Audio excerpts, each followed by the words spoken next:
జై శ్రీరామ్. అందరికీ నమస్కారం. వెల్కమ్ టు న్యూస్ అఖండ.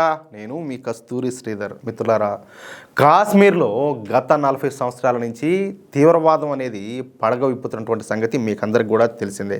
పాకిస్తాన్ ఎగదోసినటువంటి ఈ తీవ్రవాదం చివరికి 22,000 మంది భారతీయుల ప్రాణాలను అయితే బలి తీసుకునేది. ఈ జమ్మూ కాశ్మీర్ ప్రాంతంలో కొన్ని దశాబ్దాలుగా కొనసాగుతున్నటువంటి తీవ్రవాదం భారతదేశం ఎదుర్కొంటున్న అతిపెద్ద సవాళ్లలో ఒకటన్నమాట. రాజకీయ, భౌగోళిక, అలాగే మతపరమైనటువంటి అంశాల కలయికతో ఏర్పడినటువంటి ఈ సమస్య లక్షలాది మంది ప్రజల జీవితాలను ప్రభావితం చేసింది. 1990లలో ఈ హింస అనేది పీక్స్కి వెళ్ళిందన్నమాట. 1990 జనవరిలో మన కాశ్మీరీ పండిట్లపైన దాడులన్నీ కూడా జరిగినాయి. వాటి వల్ల వాళ్ళందరూ కూడా పెద్ద ఎత్తున తమ ఇళ్లను కూడా వదిలిపెట్టి వెళ్లాల్సి వచ్చింది. 1980ల చివరిలో ప్రారంభమైనటువంటి తీవ్రవాదం కారణంగా వేలాది మంది హిందూ పండిట్లు తమ మాతృభూమిని వదిలిపెట్టి పారిపోవాల్సి వచ్చింది. 1989 నుంచి ఈ కాశ్మీర్ లోయలో తీవ్రవాద కార్యకలాపాలు వేగంగా పెరిగిపోయినాయి. ముఖ్యంగా 1990 జనవరి 19వ తేదీ రాత్రి ఈ కాశ్మీరీ పండిట్ల జీవితాల్లో ఒక చీకటి రాత్రిగా మిగిలిపోయింది. మసీదుల నుంచి మైకుల ద్వారా కాశ్మీరీ పండిట్లను ఉద్దేశించి కాశ్మీర్ చోడ్దో, ఇస్లాం కబూల్ కరో, యా మర్నే కే లియే తయారు రహో అని చెప్పేసి పిలుపునిచ్చారు. అంటే కాశ్మీర్ వదిలిపెట్టి వెళ్ళిపోండి, లేదా ఇస్లాం లేకైనా మారండి, లేదా చచ్చిపోండి అనేటటువంటి హెచ్చరికలు జారీ అయినాయి అన్నమాట. సాధారణ హిందువులనే కాకుండా టీకాలాల్ టప్పులు వంటి రాజకీయ నాయకులను, నీలకంఠ గంజు వంటి రిటైర్డ్ జడ్జీలను కూడా ఉగ్రవాదులు బహిరంగంగా కాల్చంపినారు. గిరిజా టిక్కు, సరళా భట్ వంటి మహిళలపైన జరిగినటువంటి దాడులు, అలాగే హత్యలు సమాజంలో తీవ్రమైనటువంటి భయాందోళనలు అయితే కలిగించాయి. ఈ దరిద్రపు ముండా కొడుకులు ఎవరు? ఈ జిహాదిగాళ్ళు అతి దారుణంగా పిల్లల ముందే తల్లులను అత్యాచారాలు చేశారు. దీంతో 3 లక్షల మంది కాశ్మీర్ పండిట్లు ఆ కాశ్మీర్ లోయను వదిలిపెట్టి జమ్మూ, అలాగే ఢిల్లీ వంటి ప్రాంతాలకు వలసపోయినారన్నమాట. తమ సొంత దేశంలోనే ఈ కాశ్మీరీ హిందువులు పరాయి వాళ్ళలాగా మిగిలిపోవాల్సి వచ్చింది. ఈ వలసల తర్వాత కూడా ఈ మిగిలి ఉన్నటువంటి పండిట్లను లక్ష్యంగా చేసుకొని ఎన్నోసార్లు సామూహిక హత్యలు, అత్యాచారాలు చేశారు.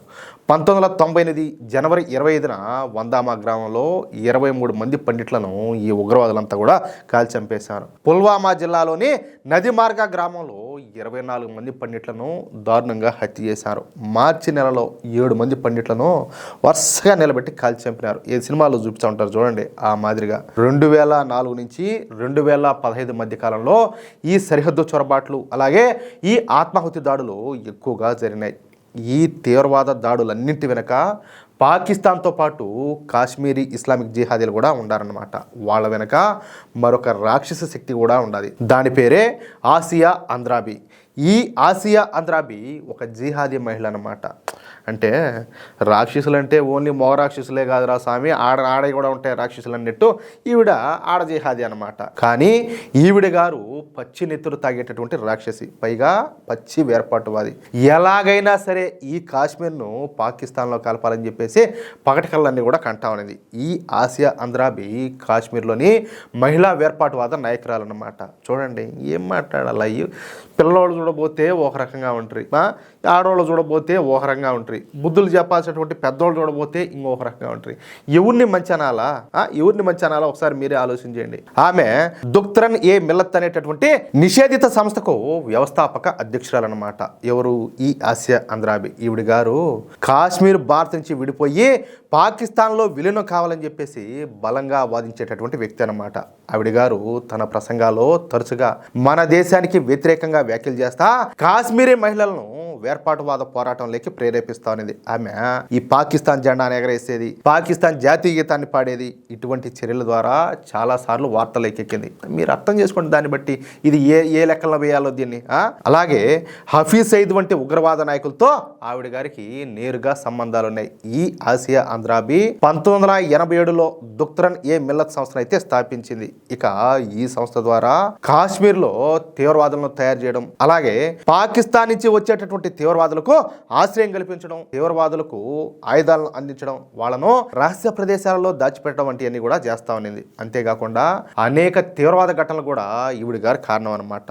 తీవ్రవాదులకు ప్లానింగ్ కూడా ఈవిడ గారే ఇచ్చేదంట. దాన్ని బట్టి ఏం చెప్పాలి కదా స్వామి, చెప్పడానికి నాకే ఒక రకంగా ఉన్నది.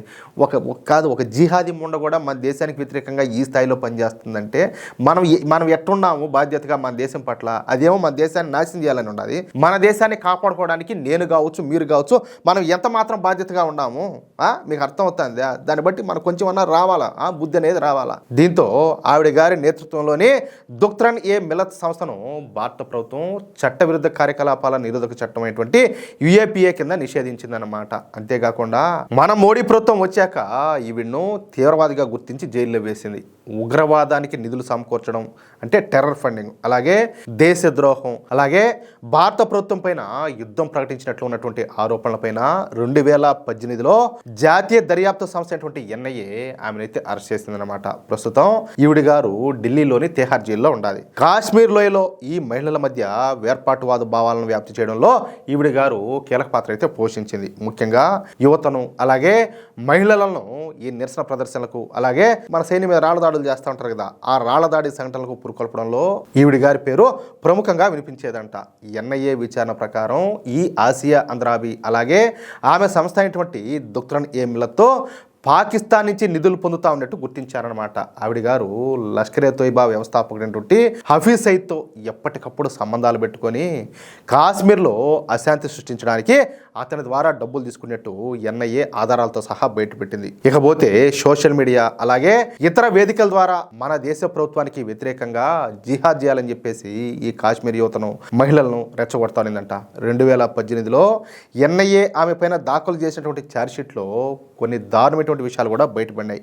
ఈ ఆసియా అంద్రాబి విదేశాల నుంచి అంటే ముఖ్యంగా పాకిస్తాన్ నుంచి హవాలా మార్గాల ద్వారా నిధులైతే సేకరించింది. ఈ నిధులను నిరసన ప్రదర్శనలు నిర్వహించడానికి అలాగే మన భద్రతా దళాలపైన రాళ్లదాడి చేసే వారికి పంపిణీ చేయడానికి ఉపయోగించేదంట. దీంతో యుఏపిఏ చట్టం కింద ఎన్ఐఏ ఏమైతే అరెస్ట్ చేసి తిహార్ జైల్లో వేశారు. 2019లో ఎన్ఐఏ శ్రీనగర్లోని ఆమె నివాసాన్ని టెర్రర్ ఫండింగ్ ద్వారా కొనుగోలు చేసినటువంటి ఆస్తిగా గుర్తించి జప్తు చేసింది. ప్రస్తుతం ఈవిడ గారు ఢిల్లీలోని తిహార్ జైల్లో విచారణ ఖైదీగా ఉండాలి. కానీ ఇక్కడ మరొక ముఖ్యమైన విషయం ఏంటంటే ఇప్పటి వరకు కోర్టు బెయిల్ని అయితే నిరాకరిస్తా వచ్చిందనమాట. ఫైనల్గా ఇప్పుడు ఢిల్లీ కోర్టు ఆమెకు సరైనటువంటి శిక్షణ అయితే విధించింది.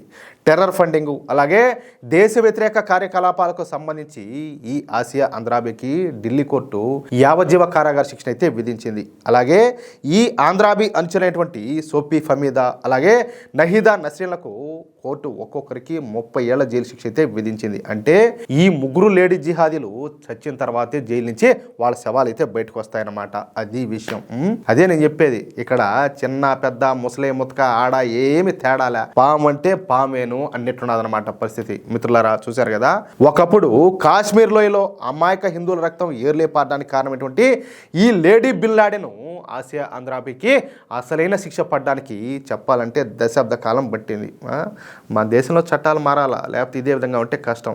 ఇప్పుడుండే పరిస్థితుల్లో ఖచ్చితంగా ఈ స్పీడప్ అయితే అవ్వాలా, అవునా కదా? కానీ మన మోడీ గారి ప్రభుత్వంలో ఏ ఒక్క దేశద్రోహి కూడా తప్పించుకోలేడడానికి ఈ తీర్పే ఒక నిదర్శనం. ఆంధ్రాబి వల్ల బలైనటువంటి కాశ్మీర్ పండిట్ల ఆత్మలకు ఈ రోజు నిజమైనటువంటి శాంతి చేకూరిందని చెప్పేసి నేనైతే నమ్ముతున్నా. దీనిపైన మీ అభిప్రాయం ఏంటో తప్పకుండా కింద కామెంట్ బాక్స్లో తెలియజేయండి.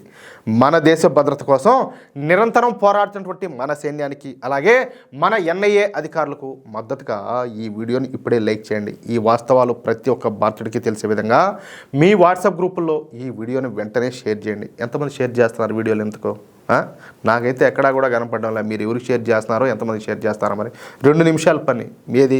మీకు నచ్చినటువంటి గ్రూపుల్లో కొన్ని గ్రూపుల్లో షేర్ కొట్టడానికి ఇలాంటి మరెన్నో సంచలన వార్తలు అలాగే నికార్సైనటువంటి విశ్లేషణల కోసం మన న్యూస్ అఖండ ఛానల్ని ఇప్పుడే సబ్స్క్రైబ్ చేసుకోండి. అలాగే నేను చేసేటటువంటి ప్రతి వీడియోకు సంబంధించిన నోటిఫికేషన్ మీకు రావడానికి పక్కనే ఉన్నటువంటి గంట సింబల్ నొక్కడం మాత్రం మర్చిపోకండి. జై శ్రీరామ్, జై హింద్, భారత్ మాతాకి జై.